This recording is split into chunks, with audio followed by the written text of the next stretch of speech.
आज मैं आपको सीरिया से एक बहुत बड़ी न्यूज़ के बारे में बताने वाला हूँ और ये न्यूज़ दमिश्क की एक कोर्ट से आई है।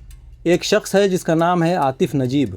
इस बंदे को डेथ पेनाल्टी सुनाई गई है और साथ में ये सज़ा सुनाई गई है खुद बशर अल असद को और उनके छोटे भाई माहिर अल असद को। बशर अल असद और माहिर अल असद तो रशिया में बैठे हैं, तो उनकी सज़ा इन्हें एब्सेंशिया सुनाई गई है, यानी वो खुद कोर्ट में मौजूद नहीं थे। लेकिन आतिफ नजीब डिफरेंट केस है। ये बंदा फिज़िकली सीरिया के अंदर मौजूद है, जेल में है और कोर्ट के सामने खुद पेश हुआ है। तो ये डेथ सेंटेंस ये किसी पेपर पर लिखी हुई फॉर्मेलिटी नहीं है, ये असल में एग्जीक्यूट हो सकती है।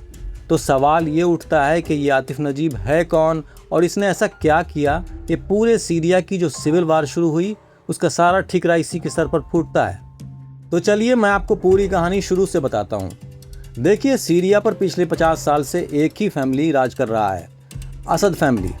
सबसे पहले हाफिज़ अल असद ने 1970 में पावर संभाली और वो करीब 30 साल तक सीरिया के प्रेसिडेंट रहे। साल 2000 में उनकी मौत हुई और उसके बाद उनके बेटे बशर अल असद प्रेसिडेंट बने।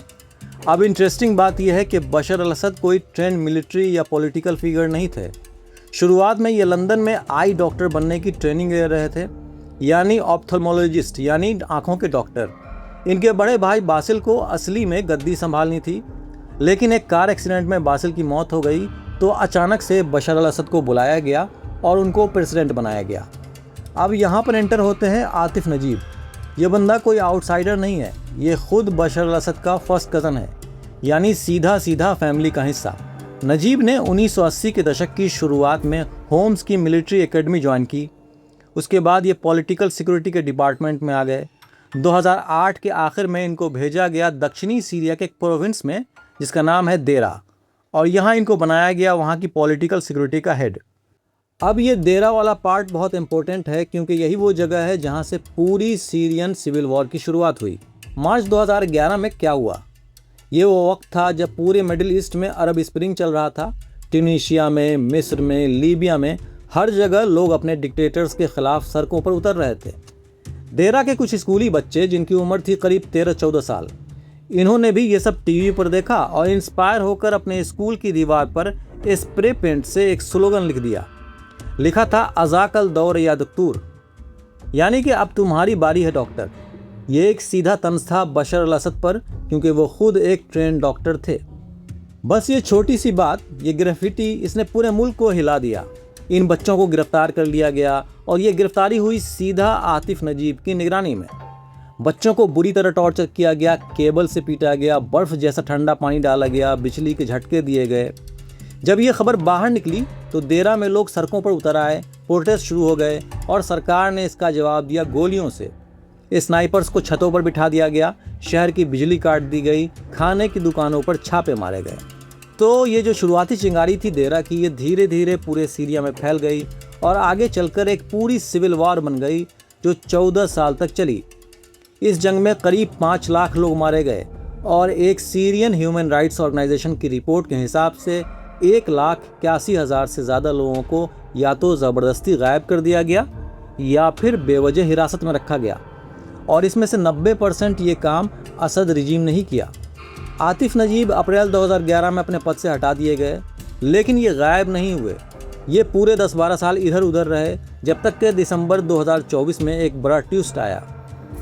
देखिए, दिसंबर 2024 में अपोजिशन ग्रुप्स के कोलिशन ने, जिसकी लीडरशिप कर रहे थे अहमद अल शरा, ये लोग एक बहुत तेज़ मिलिट्री कैंपेन में दमिश्क तक पहुंच गए और बशर अल असद की पूरी गवर्नमेंट को गिरा दिया। 50 साल पुरानी असद फैमिली की हुकूमत रातों रात ख़त्म हो गई। बशर अल असद भाग कर रशिया चले गए जहां आज तक हैं, और अहमद अल शरा सीरिया के नए अंतरिम प्रेसिडेंट बन गए। अब इस पूरे उथल पुथल में आतिफ नजीब ने भी पहले तो देश छोड़ दिया, लेकिन फिर वो वापस सीरिया लौट आए और जनवरी 2025 में जब सीरिया की नई इंटीरियर मिनिस्टर ने पुराने रिजीम के बचे खुचे लोगों के खिलाफ एक बड़ा क्रैकडाउन शुरू किया, तो इसी दौरान लताकिया प्रोविंस से नजीब को अरेस्ट कर लिया गया। ये अरेस्ट बहुत बड़ा माना गया क्योंकि नजीब उस वक्त का एक सीनियर सिक्योरिटी ऑफिशियल था जिसने खुद उस जगह और उस वक्त पर पोजीशन संभाली थी जहां से पूरी रिवॉल्यूशन की शुरुआत हुई थी। अब इसके बाद इनका ट्रायल शुरू हुआ। अप्रैल 2026 से कोर्ट में कम 10 अलग अलग क्राइम्स के चार्ज इन पर लगाए गए। मर्डर, टॉर्चर और 2011 के देरा मैस्कर में इनकी जिम्मेदारी, जिसे कोर्ट ने क्राइम अगेंस्ट ह्यूमैनिटी करार दिया। 75 लोगों ने इनके खिलाफ केस फाइल किए और गवाही दी। 8वें सेशन में जब क्लोजिंग आर्गूमेंट्स हुए, उसके बाद 11 अगस्त 2026 को दमिश्क की 4th क्रिमिनल कोर्ट ने फाइनल फैसला सुनाया, डेथ पेनाल्टी। तो अब आप सोच रहे होंगे कि ये इतना बड़ा डील क्यों है। मैं आपको बताता हूँ क्यों।